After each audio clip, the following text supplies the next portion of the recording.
मैं अपने हिस्से की शराफत की कहां छुपा के रख दूं। मैं अपने हिस्से की शराफत जिधर भी देखता हूं उधर बेईमान खड़े हैं।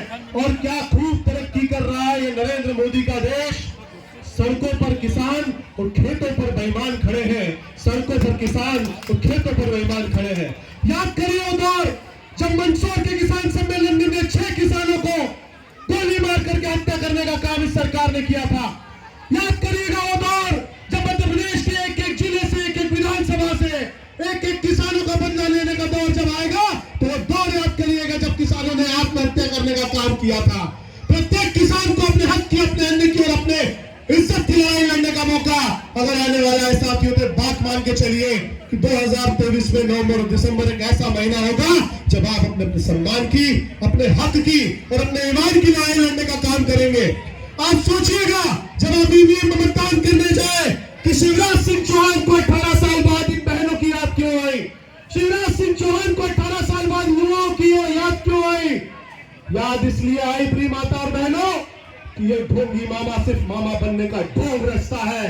जब चुनाव नजदीक आते हैं तो ये 1000 रुपए बहनों को देने की बात करता है, ये 6000 रुपए युवा बेरोजगार को देने की बात करता है। और इनके देश का मुखिया हमारे युवा बेरोजगार साथी को किसी चौराहे पर मूंग का ठेला और किसी चाय का ठेला लगाने की बात करता है।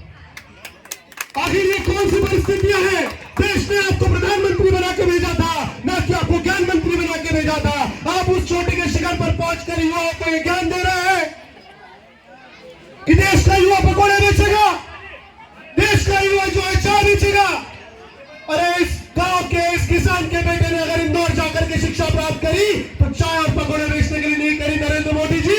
उसने किसी आईटी कंपनी में इंजीनियरिंग करके अपने परिवार को सुरक्षा प्रदान करने के लिए पढ़ाई करी। उसने किसी कंपनी में नौकरी करके मैनेजर बनने के लिए अपने परिवार के सपनों को सौदा करके शहर को छोड़ करके, गांव को छोड़ करके आगे बढ़ने का काम किया। और इस देश का प्रधानमंत्री ये कहता है साथियों कि पकौड़े बेचिए। स्वरोजगार के साधन उपलब्ध कराए जाने की बात हो रही है, गरीब किसान को छलने की बात हो रही है।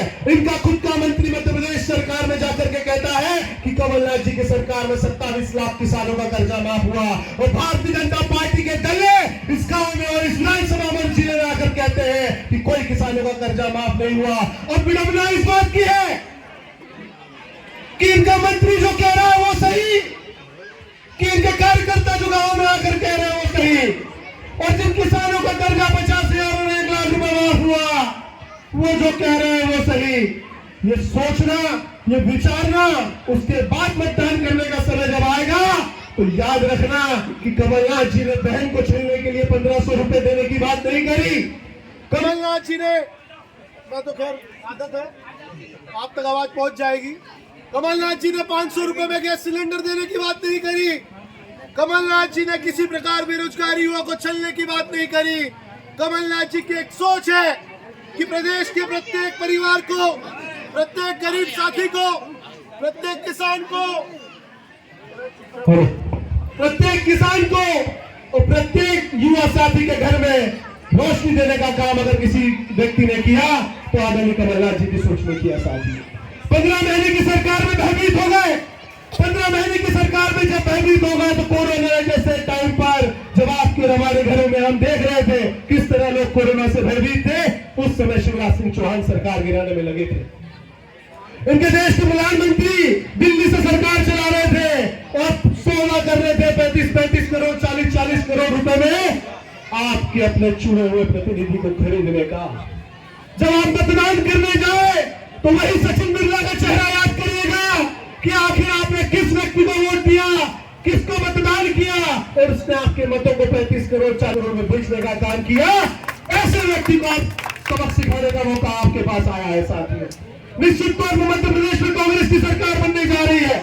मेरा आप सभी से हाथ जोड़कर निवेदन है, न केवल 100 रुपए में बिजली माफ, 100 यूनिट तक बिजली माफ और 200 यूनिट तक बिजली माफ, न केवल 500 रुपए में गैस की टंकी और 1500 रुपए महिला सम्मान शक्ति, न केवल आपका कर्जा माफ, बल्कि एक समृद्ध मध्य प्रदेश बनाने के लिए मिलावट, रसूखदार भ्रष्टाचारियों से मध्य प्रदेश को बचाने के लिए अगर आपके पास एक मौका आया है तो माननीय कमलनाथ जी के चेहरे के तौर पे आपको एक स्वर्णिम मौका मध्य प्रदेश देने जा रहा है। मेरा आप सभी से हाथ जोड़कर निवेदन है कि आने वाले समय में कांग्रेस का चुनाव चिन्ह, कांग्रेस के प्रत्याशी को वोट दे, जो भी प्रत्याशी हो उसको भारी से भारी बहुमतों से जिताए। और अंत में इतना ही कहूंगा, तिरक हौसला, वो मंजर भी आएगा, प्यासे के पास चलकर समुंदर भी आएगा, थक कर मत बैठे मेरे किसानों के मुसाफिर, वो दौर भी आएगा जब कमलनाथ जी की सरकार भी बनेगी और समृद्ध मध्य प्रदेश को चलाने का मजा भी आएगा। बहुत बहुत धन्यवाद। जय हिंद, जय